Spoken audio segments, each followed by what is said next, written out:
Tash Peterson is streaming in live. I think she's in WA.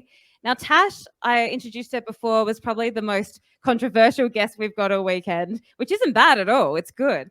But I'll introduce you to her if you haven't met her yet. So she's a solo direct action animal rights activist. So she's entered supermarkets dressed in a bloodied slaughterhouse worker costume, a topless dairy protest, and she's run into a football field holding a right to rescue flag. And Tash, I might, if you've got a second, get you to explain right to rescue for us. But please put your hands together for this brave lady, Tash Peterson. Thank you, Tash.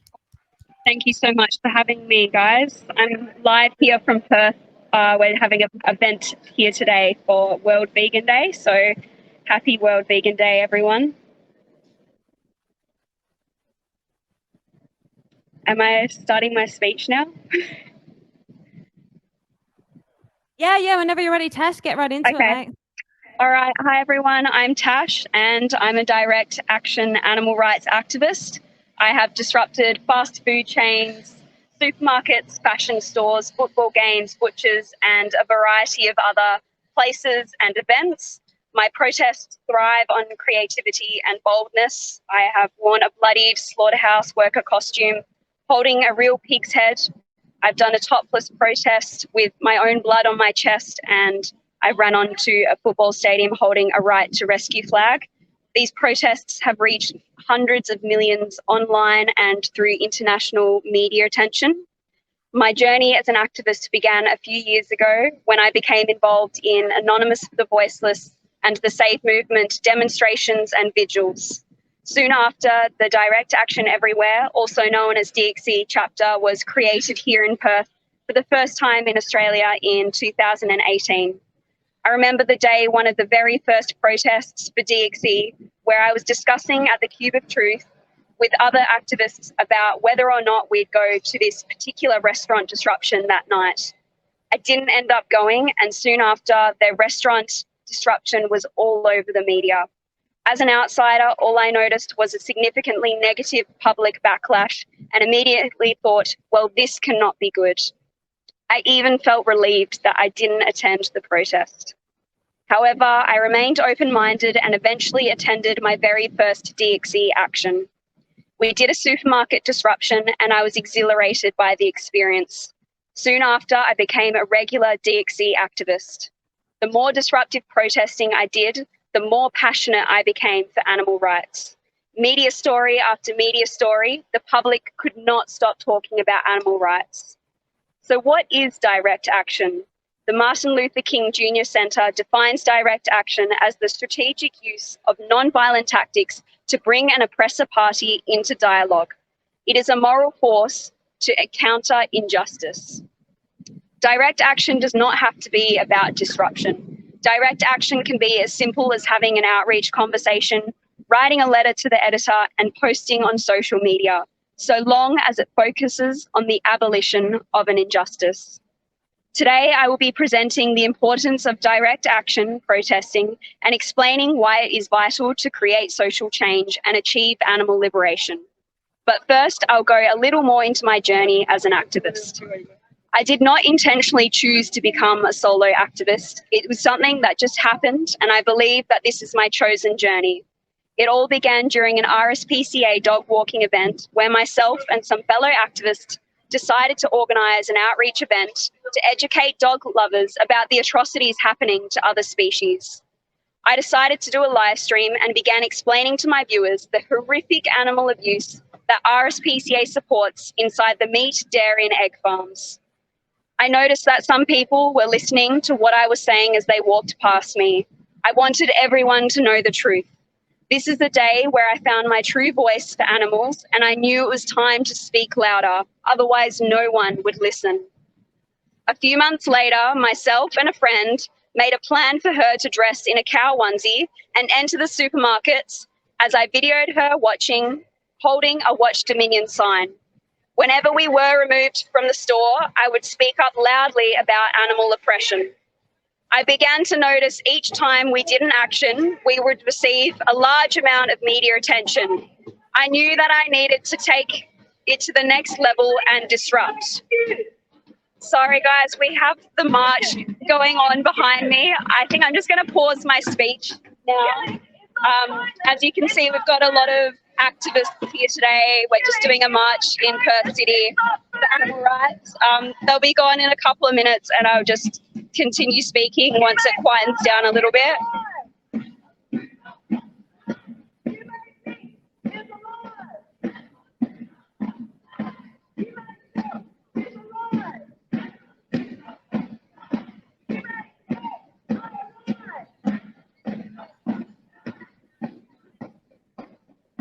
Tash, do you know how many people are out there today? We got quite a few marching. A lot of people have come just for our vegan event. We probably have about 100 people in the march at the moment, which is awesome. All right, it's probably okay for me to continue my speech now. It's quieting down a little bit. All right, as I said, I knew that I needed to take it to the next level and disrupt. This is when I came up with the idea to dress as a slaughterhouse worker and entered supermarkets in a bloodied apron and played the sounds of animals screaming inside murder factories. This action alone featured in multiple international media articles and reached millions across the globe. Over the past year, I have noticed that the combination of my direct action and social media to be extremely effective. One of my videos where I disrupted a McDonald's store received over 15 million views on TikTok alone. This resulted in large numbers of people going onto YouTube to watch the Dominion documentary. The top comment on Dominion, quote, "I am here from a TikTok where this girl was yelling in McDonald's," and it had over 11,000 likes. So that just shows that all those thousands of people were coming on because they saw my video disrupting and screaming inside this McDonald's. My TikTok account averaged about 100 to 500,000 views per video, and I would post videos every day. And it would reach about 10 to 50 million views on average per month. Unfortunately, TikTok removed my account from the platform in an attempt to silence the truth. But I encourage everyone to continue using your social media platforms, especially TikTok, and disrupt social media with the truth. This is a great way to reach the masses. All of my actions have drawn harsh criticism outside and even within the vegan community. I've been labelled as Australia's worst vegan, a serial pest, and even a domestic terrorist.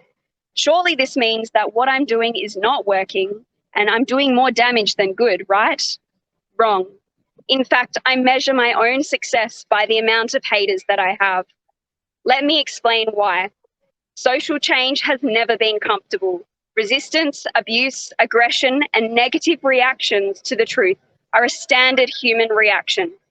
Many are cynical and perceive direct action as a hindrance to the animal rights movement.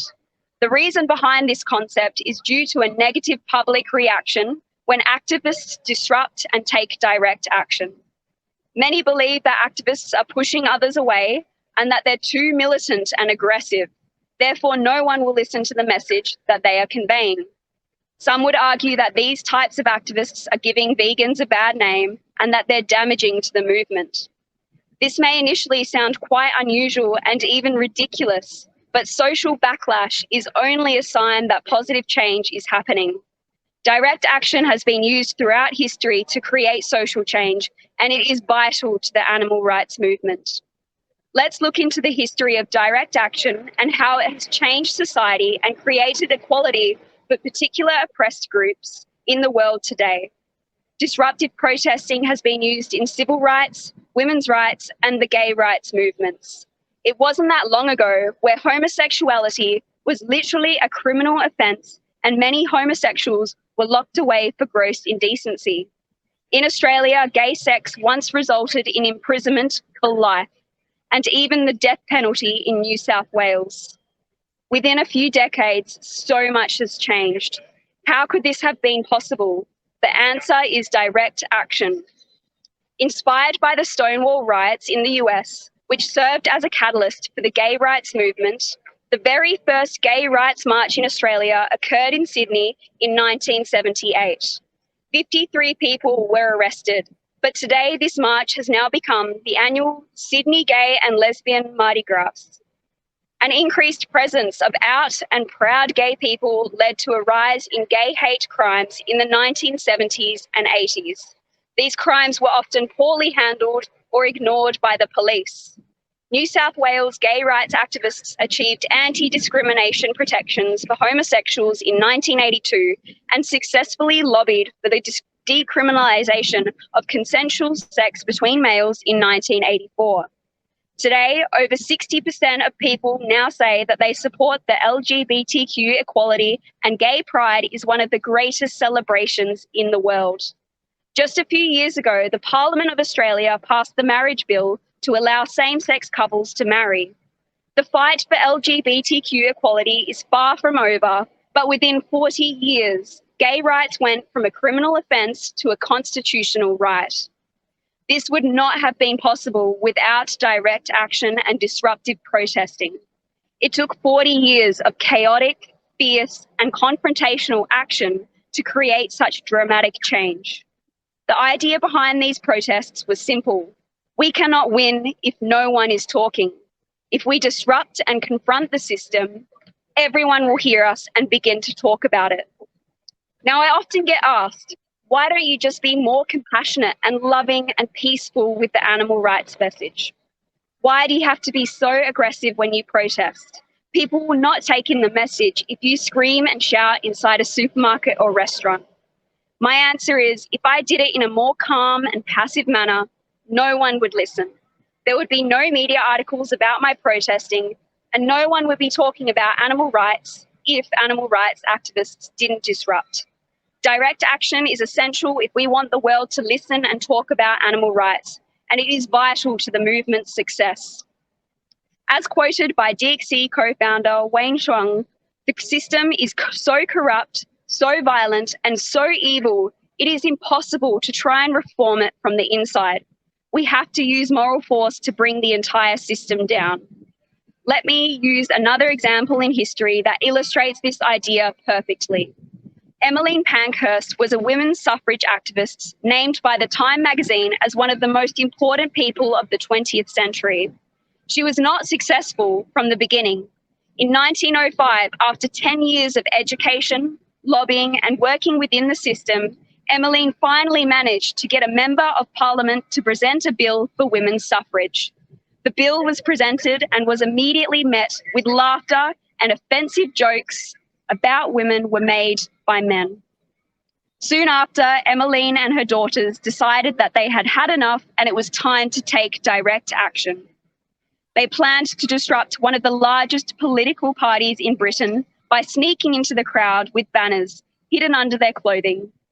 In the right moment, they held their banners up, and while standing on chairs, they began to shout that women should have the right to vote. Emeline's daughter, Christabel, planned to spit on a police officer who came to escort her out. Christabel's idea caused fierce debates within the group because they thought it was too rude and that it was an absurd idea. Emeline argued that being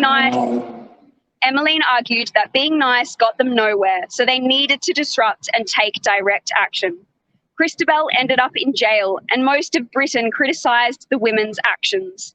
However, the powerful thing about this protest was that everyone was now talking about women's rights. People began to understand and realise how immoral it was to disallow women the right to vote, and soon became aware of the inherent sexism within their society. This single action inspired many women across the globe to take disruptive activism, and the women's rights movement was created. Just 10 years later, that movement was successful and women were granted the right to vote.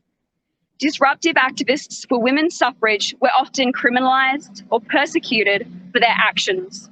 Many activists were arrested, endured weeks of imprisonment, and went on hunger strikes. Some were force-fed, sexually assaulted, beaten, and publicly humiliated by police and male observers. Some, like Emily Davison, even died for their cause. Davison was trampled and killed by a racehorse whilst protesting on a racetrack during the running of the 1913 Epsom Derby. This example of the women's suffrage movement demonstrates that attempting to create change in a passive manner within the system is unlikely to be effective. Non-violent, disruptive and confrontational protesting that calls for the abolition of oppression has been proven throughout history time and time again that it is the key to create social change. Direct action has been described by Professor Sydney Taro as the strongest weapon of social movements because it generates attention, broadens the circle of debate, and inspires participation in action. In fact, political scientist Erica Chenoweth has shown that it takes around 3.5% of the population consistently participating in disruptive protesting to result in serious political change. Chenoweth has studied hundreds of movements throughout history and confirms that civil disobedience is not only the moral choice, it is also the most powerful way of shaping world politics by a long way. Some would argue that the animal rights movement is different to these movements because they are not humans. Let's look into the statistical history of previous social movements and their support from the general public. Just 7% of the US population believed in racial equality in 1958 before the civil rights movement. 22% of the US population believed in gay rights 20 years ago. 6 years ago, in a Gallup poll in the US, found that 32% of Americans believe that animals should be given the same rights as people. A movement of direct action for non-human animals is certainly possible. So to those people who claim that the world will never change, to those who say non-human animals will never be granted their birthright to live freely from harm, you are suffering from a fallacy. You are experiencing what Harvard psychologists have coined as an end of history illusion. This is a belief system where one does not believe in the future. Sorry, I just need to say that again. This is a belief system where one does not believe that the future will change much at all. However, our society is always changing, evolving, and growing. Today, the world views non-human animals as food, slaves, commodities, machines, and entertainment. Today, innocent people are prosecuted for trespassing and theft into farms for liberating non-human animals who are victims of slavery and who will be brutally murdered for their flesh and secretions. Today, it is legal to rape, forcibly impregnate, steal children from their mothers, and systematically abuse, torture, and murder non-human animals. The animal rights movement is the fastest growing social justice movement in the world. The change is within you right now. You have the power to create positive change for non-human animals today. Now is the very time to start speaking out whenever you can. Now is the time to start disrupting every restaurant, every supermarket, every butcher, every farm, and every slaughterhouse that violently tortures, abuses, rapes, enslaves, and murders non-human animals. Now is the time to change history and end the animal holocaust. Thank you. Thank you, Tash. You know, whether people agree with what you do or they don't, whether they understand what you do or they don't, I don't think anybody can say that you're not brave. And I'll tell you why, because the number one fear, as most of us know, is public speaking. That's before death. And not only do you public speak, you do it and bring the most attention possible to yourself. And nobody can say that that's not brave and that you're not dedicated to the animals. So thank you for what you do. We may have time for one question. If there's any questions, stick your hand up if you've got a question for Tash. Do we have anything? No questions. Tash, thank you so much for your time. Enjoy the rest of World Vegan Day. And do you have any last message for anybody that wants to get active? Sorry, can you say that again? Do you have any last messages for anybody that maybe wants to get active but feels like they can't, like they may be too shy? Any tips or advice? Well, everyone sees me as a very outspoken person, and I'm actually a very, very quiet person. I was one of the shyest kids in school, and I still am an incredibly shy person. And it was obviously daunting for me to even attend my first Cube of Truth. Like, I found that kind of scary, just rocking up there by myself. And I was obviously so passionate to get involved and create awareness for non-human animals that I just stepped out of my comfort zone and I just did it. And the scariest thing about activism is just taking that step to try and get involved in doing it. So just try and build up the courage to get out there and do something for the animals. Just join your local Anonymous for the Voiceless, the Save movement, and DXE groups, and get out there and do it. It will be one of the best things that you'll ever do. I mean, going vegan was the best decision I've ever made in my life, but becoming an active animal rights activist was on par with that. And just get out there and do it. The animals are literally relying on you to speak up for them. Thank you, Tash. I do have one last comment or question, if you've got time. Yeah, I do, yeah. Hi, Tash. Hi, Tash. It's Nick. How you going? Good, thanks. How are you? Good. Hey, I've got a question for you. Yeah. I've asked this question earlier today to someone else who did a speech before, Deanna, but I want to hear it from your mouth too, so everyone else can hear the same thing, but from a different perspective. When we use terms like Holocaust, slavery, murder, and all the other types of words, I totally agree with you and the way that you deliver it. Can you just explain why you use those words and why you think that they're effective to use? Yeah, language is an incredibly powerful tool for creating social change, and it's so important that we use the correct terminology for non-human animals. I think it's speciesist itself to say are non-human animals worthy enough of us describing what is happening to them, because obviously replace them with humans, and I don't think any of us would have an issue with saying, well, they're being subjected to rape, enslavement, torture, abuse. It is a Holocaust. And it's just a huge disservice to non-human animals if we're not using that language. And I honestly have had moments earlier on as an activist about, wait, should I be using this language? Like, it just came to me naturally to say, well, of course they're being raped. Of course it's a Holocaust. And people actually made me question that and think, wait, am I harming human victims of those acts by talking about what is happening to non-humans? Well, absolutely not. Of course, non-human animals need us to be using that language 100%. It's just a huge disservice to them if we're not, saying it for what it is. All right, Tash, thank you so much for joining us. Please put your hands together for Tash Peterson. Thanks. Over in the cooking tent, we've got Adam